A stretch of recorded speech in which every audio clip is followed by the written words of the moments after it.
Okay, hello and welcome to another video, and today I'm at Melbourne Airport's wonderful T4, and Melbourne summer has finally arrived. It is really hot here today. Today I'm going to be flying on board Jetstar to Sydney, and I'm going to be travelling on one of their brand new A321NEOs. This trip came about last minute, and it is actually one of the first times I have seen the NEOs on Sydney to Melbourne. The aircraft I'm going to be getting has been in service for about 20 days. It's almost brand new, so I can't wait to go and check it out. So let's go and get checked in and get on our way to Sydney. So I wonder if my GoPro will behave today. Should be interesting.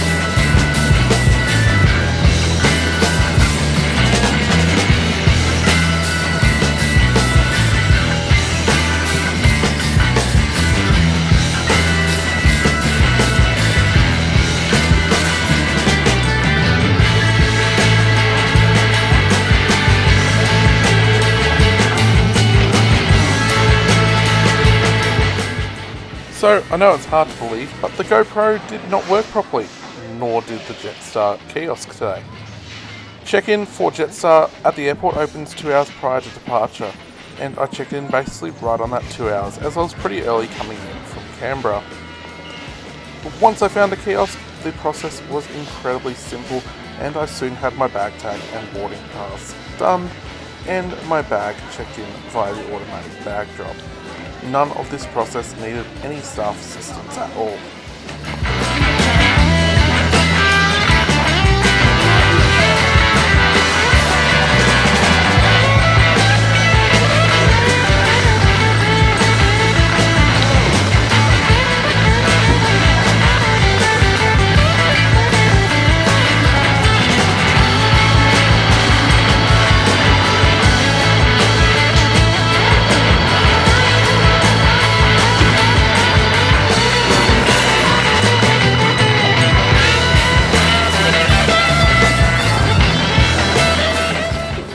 So this part here is just a Zach fail. I've got to take the microphone on. Anyway, with check-in out of the way, I headed upstairs to the security screening point at Terminal 4, which now is also shared with Virgin Australia's Terminal 3, thus interconnecting the entire Terminal 3 and 4 precinct. Security screening is done via the newer scanners, which means you can leave your laptop in your bag to remove any aerosols, and they also use body scanners rather than metal detectors. Well, that was another stupidly painful security screening. Again, the body scanner lighting up sensitive areas and having to go through ridiculous procedures for absolutely nothing. I get that body scanners are the new way to go, but unless they're going to train staff how to use them properly and how to execute the procedures when something comes up properly so that it doesn't take 5 years, on top of the whole fact that they want to examine your crotch, it's just stupid. It is really stupid. It's really painful. These security contractors need to do better to train their staff so that you don't have situations like this. Alright, so I've managed to find a quiet place, or quietish place to sit down in the Virgin end of the terminal, now that Terminal 3 and 4 are combined. Just going to get some lunch. It's like a little pub sort of thing down here. It's called Stomping Ground. Managed to get myself a chicken parmigiana and set up my laptop, which the GoPro is currently resting on, so that I can watch the cricket with, of course, the Boxing Day Test. Love watching Test cricket. We've got Steve Smith and David Warner batting at the moment, and hoping to see David Warner make his century while I have this lovely parmigiana. So this is down in Terminal 3. As I said, it's all interconnected now. Terminal 4 is very busy, so I'll walk back there after I've had my lunch and find the gate. So the food has arrived. This looks pretty good. Check that out. So parmigiana with chips and slaw, and there is what they charge $5 for in 11 lemon bitters. Yeah, not too impressed about that, but anyway, we'll give this a crack.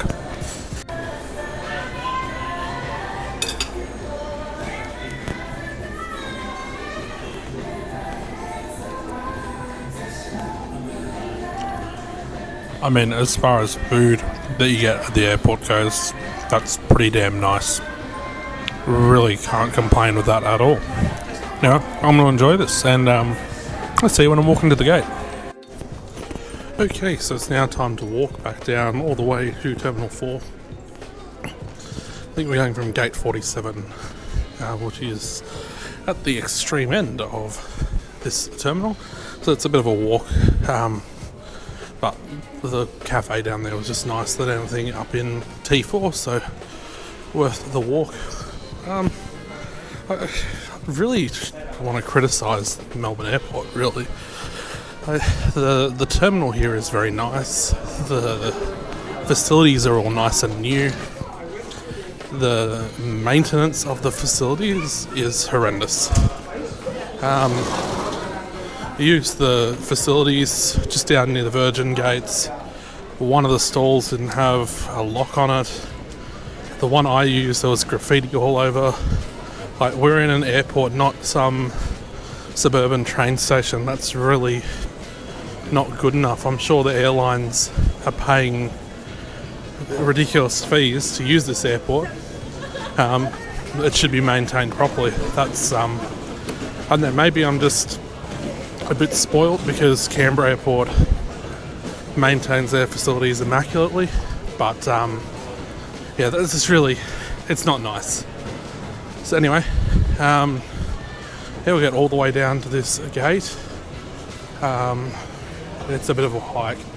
Gate 46, I reckon it's a 10-minute walk from here. I don't think it takes quite that long, but yeah, certainly a big walk. So yeah, we'll go get down there and check out this nice new Airbus. So the gate area for Jetstar flights is incredibly cramped, probably the reason why they don't clear the gate till the last minute. Nonetheless, everyone has to line up, even as the people are still getting off the inbound flight. This is our beautiful Jetstar Airbus A321NEO VHOFL, which entered service on the 9th of December, meaning it had been in service for just 18 days, and in fact, this was its first ever flight to Sydney, having mainly stayed on Melbourne to Denpasar, Melbourne to Cairns, and Melbourne to the Gold Coast, as well as the occasional Hobart since entering service. At this point, I was thinking things were going pretty well with the GoPro. However, of course, right as I got to the top of the aircraft stairs, it decided it no longer liked living. I also lost all my footage of my initial thoughts on board the aircraft, as well as, of course, the boarding footage showing the aircraft interior. Safe to say, I was not impressed with the GoPro at all. Waiting for the final paperwork, we did have one passenger fail to board at the last minute. Unfortunately, the bags, we have to remove the bag first, but that's happening as we speak. Flight time up to Sydney is just on 1 hour for us. It's a little bit cooler in Sydney, not too much, and should be nice flying conditions. So please sit back, relax, and enjoy the journey. As we prepare for takeoff, it's important that you are familiar with the safety features on board this Airbus A321NEO aircraft. Please watch your crew member closest to you and listen carefully. It's our pleasure to have you on board with us today, and we hope you have an enjoyable flight. Thanks for listening. Jan, the captain speaking. Just sorry about the delay. It seems that our pushback tug is deciding it's not going to work at the moment, so the ground staff are just nipping over to grab the spare, and they're going to bring it over and attach to the aircraft, so just could be a couple of minutes delay while they do that. 20 minutes later.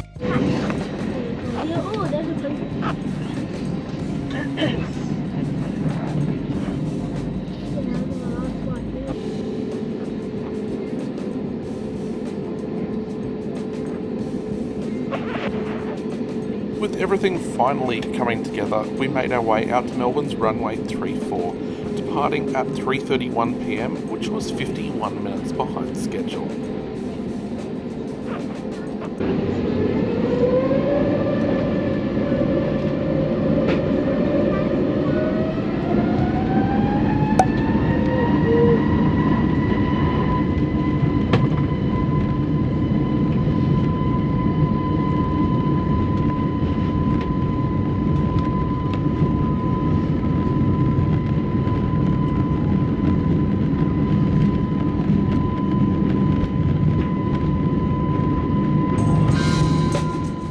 our flight today took us over Albury just to the west of Canberra before approaching Sydney's runway 34 left, cruising today at 35,000 feet for a flight time of 1 hour and 3 minutes.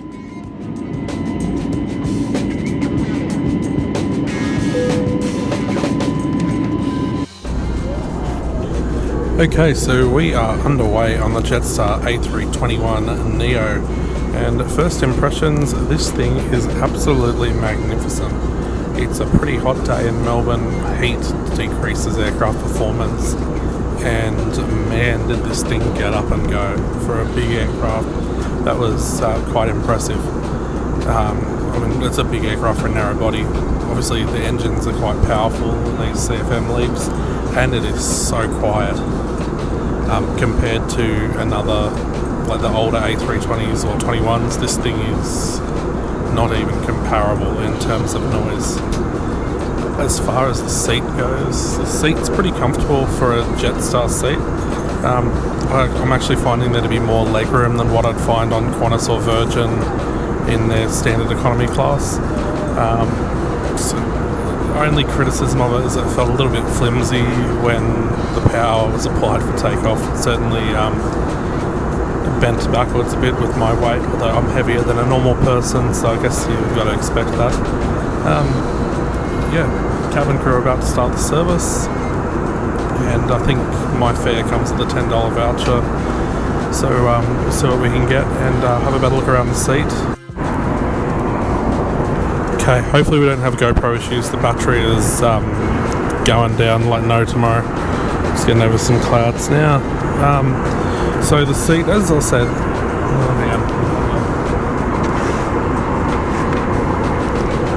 that might make it a little bit easier to see. There's heaps of legroom. My bag's down there. I've got heaps of space to move around. In our seat pocket up here, we've got the menu and the NEO safety card. This is our device holder. It goes like that. Chuck the phone on it. Like that. We've got a USB charger just next to the device holder, which is fantastic. The cup holder, it's got a little, that's a cup holder there. There's a seat pocket down there for your own personal items. And then my favourite part, the tray table, which is pretty mucky really, but I guess they don't really have time to clean them between flights, so it's just coming from Kansas aircraft, which is a longer flight. I mean, it makes it quite tight, you can see my gut, but anyway, it'll do. Can't have everything. And then I've just got the standard standard Airbus overhead panel, and as you can see the lockers are a little bit bigger in this, so yeah, really nice aircraft, really impressive. So nothing super exciting off the menu today, just cheese and crackers and a solo, and grab myself a cup of ice.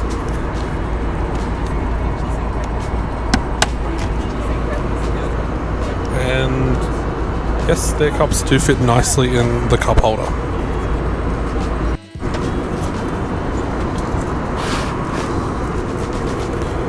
Okay, so just on the way down into Sydney now. I guess this aircraft is really nice, to be honest. Definitely if you're flying from Adelaide to Bali when these eventually make it, which I assume will be soon, they just had 2 delivered on Christmas Day 2 days ago. It's certainly going to be a step up from the A320s they're using currently as far as comfort goes, and honestly if you're flying from Melbourne to Denpasar where these have already started on longer services, honestly, whilst I haven't flown the Jetstar 787 in economy in a long time, I feel this is probably more comfortable, certainly more spacious as far as legroom goes. Obviously doesn't have personal televisions, it does have your USB power and stuff. I'm really hoping you can actually hear this through the microphone over that announcement so that I don't have to redo this again. But yeah, really nice aircraft. I mean, as I said, for what it is, as a Jetstar aircraft, it is fantastic. Obviously, this is a budget airline. You're not going to expect anything too fancy, but yeah, this is definitely nice. Anyway, yeah, first video for 2023. This will hopefully be up on New Year's Day. Obviously filmed just before, and I don't know when I'll be filming again, because work is crazy as far as getting leave goes, and flying on weekends is sucky. But yeah, anyway, hope you have enjoyed, and yeah, we'll sum up more on the ground, I guess, if my GoPro makes it. If the GoPro makes it, I'm going to take it back. I've only had it for 6 months, not even that. Surely it is covered under warranty for a replacement, because this is just a debacle, this GoPro.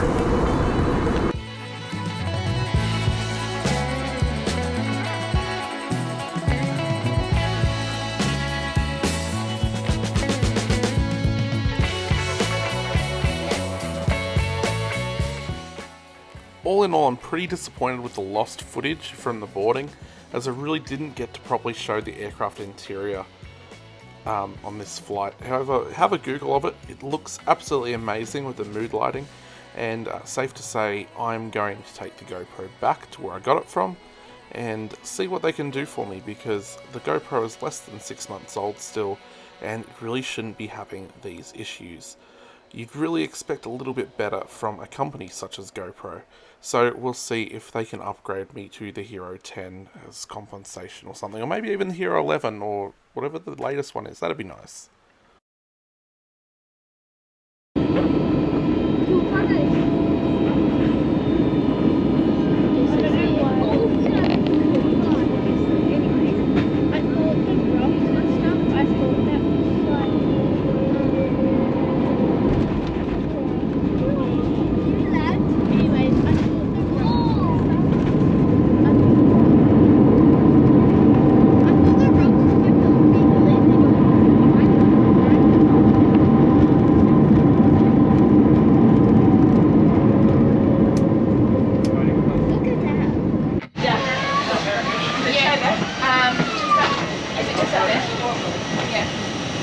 Thank you very much. Thanks so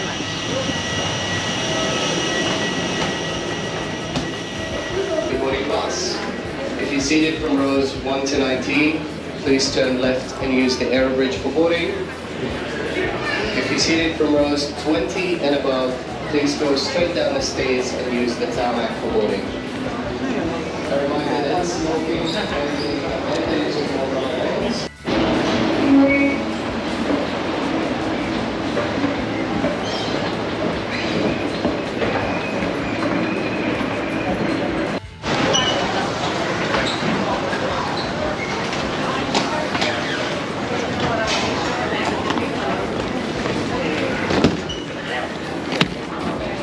I have just arrived in Sydney on board the Jetstar A321NEO.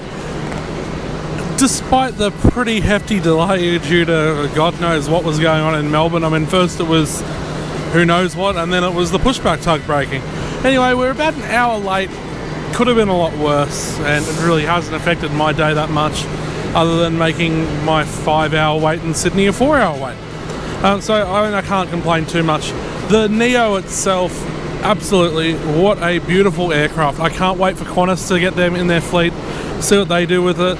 They are so quiet. That thing was, I can't even state how quiet that was on takeoff versus the amount of power it was putting out. It threw you back in your seat, that thing. Absolutely insane. The aircraft itself, for a budget airline, I feel that was incredibly comfortable. I had plenty of legroom, had plenty of shoulder space. It didn't feel cramped at all, even though it was a totally full flight. There was no vacant seats at all. It just did not feel cramped. The overhead lockers, they look magnificent. The whole aircraft just looks, it's insane. Well done to Jetstar, I guess, for what they've done with it. They probably, I don't know, they could have put seats in it that were different, more cramped, whatever. It's a very spacious design. I really can't complain. As for the service, well, I guess it's with any budget airline. If you go in expecting a low level of service, you'll never be disappointed. If you go into a Jetstar flight expecting, you know, the wine to be served in a crystal glass, whatever, be referred to you by your name, Mr. Mathis, this, Mr. Mathis, that, you know, if you go in expecting it to be like that when you're flying on Jetstar, you'll always be disappointed. If you go in expecting a seat and that's it. You'll never be disappointed with Jetstar, and their crew are incredibly nice. Yeah, the ground staff may be a bit OTT, like the lady screaming security breach at the passenger as we were boarding, because they use their phone, which for the record is not a security breach, it's a safety breach. Mobile phones on the tarmac have nothing to do with security. It's all to do with safety around the refueling of aircraft, and also just the general vehicles moving around the aircraft not wanting to hit someone. I'm sure someone will try and tell me I'm wrong, but I can tell you after working in the industry in a passenger marshalling role for that amount of time, I think it was what, 7-8 years, it's a safety issue. It's got nothing to do with security. So yeah, just that was a little bit silly. And the ground staff, I mean, they're all weighing people's bags and everything, which, you know, I don't have a problem with, but some people take it the wrong way, and those bag weighing people, they take their job very seriously. Anyway, if you've liked this video, don't forget to hit the like button, comment down below what you thought of the Jetstar A321NEO, and don't forget to subscribe and click on the bell so you don't miss another video. And I'll be back at some point, probably not next week, because I'm still sort of trying to sort out my travelling year 2023. I don't have anything planned at the moment. This was just very spur of the moment. So yeah, check back then, and we'll see you next time.